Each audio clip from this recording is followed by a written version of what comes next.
All right, the first thing you want to do is make sure you have a pallet at the base of the baler to make it so that when your baler comes out, it is going onto a pallet.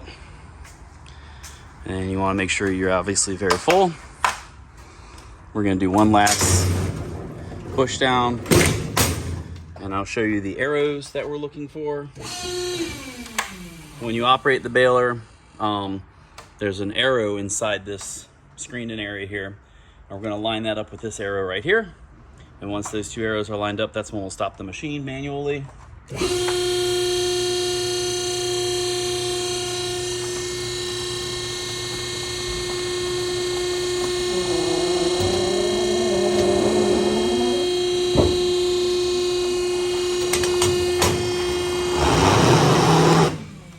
And that's pretty close. We can see we've got,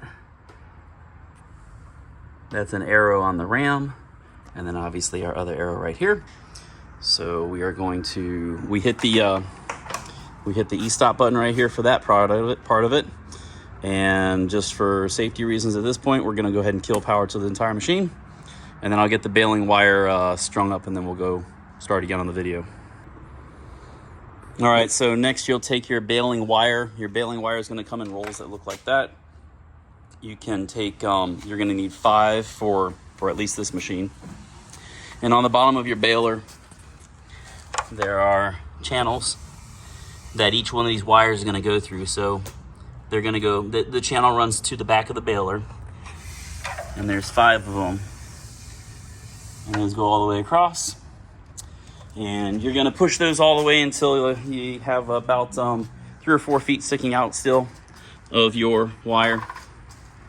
And then on the back side of the machine, those wires will come out, and you'll feed them up and then into the upper channel mounts. These are gonna be extremely difficult to see because cardboard's in the way, but there are openings that make it so that shows the pathway forward for where those channels are. This is on the ram of the baler press that actually comes down. So ours looks like that as it's set it up.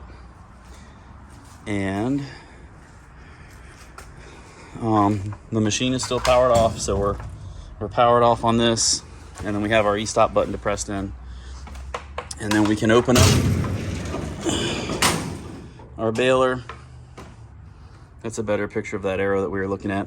And now all of our wires, we got wire 1, 2, 3, 4, and then 5 all the way over here. So all of our wires are run. All right, so now we're going to open up our baler door.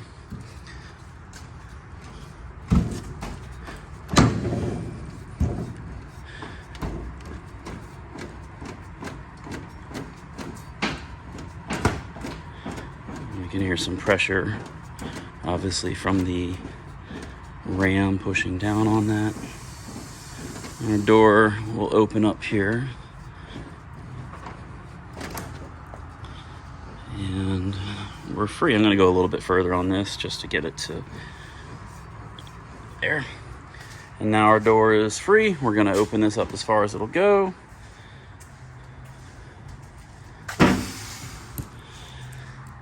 And that's what your bale looks like. This is about a month's worth for us over at our location.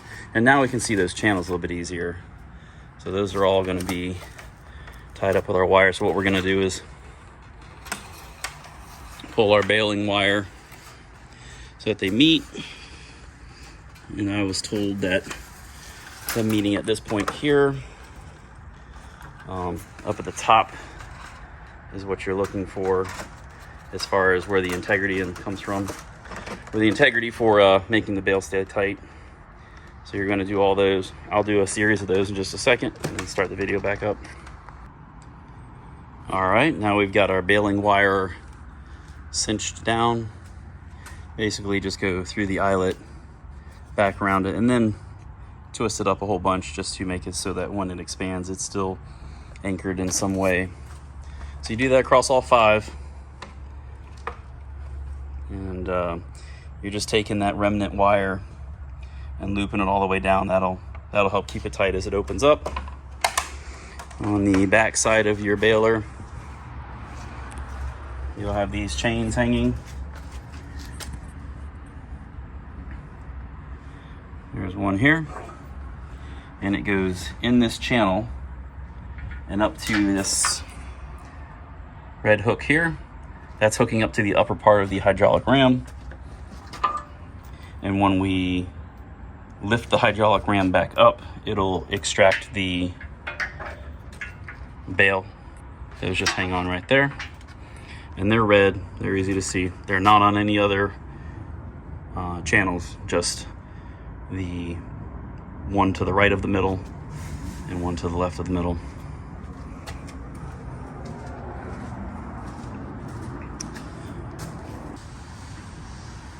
All right, so now our chains are hooked up on the back side of the baler. We're going to turn our master power switch back on.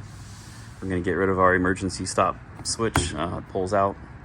And then we're gonna hit the up button, and I'm staying back away because what's gonna happen is these are all gonna expand and get tight, and they're gonna make some noise. So we're gonna stand out of the way just in case any of those break. And when this arm lifts up, those chains on the bottom are gonna rotate the bail out, and it's gonna fall. So this will fall onto the pallet. This will be the bottom of the pallet. It's gonna fall down and eject right down onto this pallet here. Don't have a crappy pallet because you don't want any future issues. So here we go. You can do it in increments just to make sure that the pressure feels good on that. You can kind of hear it creaking a little bit.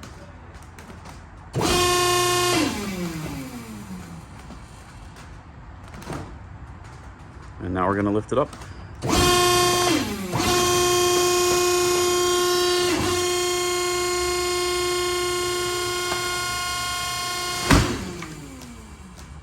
That's it. So stay away from those wires. If those wires spring open, they'll not feel good. And then we're going to forklift this pallet, and we're just going to keep it outside. And just be safe when you're doing this stuff. It's a strong and dangerous machine. Just take your time with it. If you have questions, just review your owner's manual.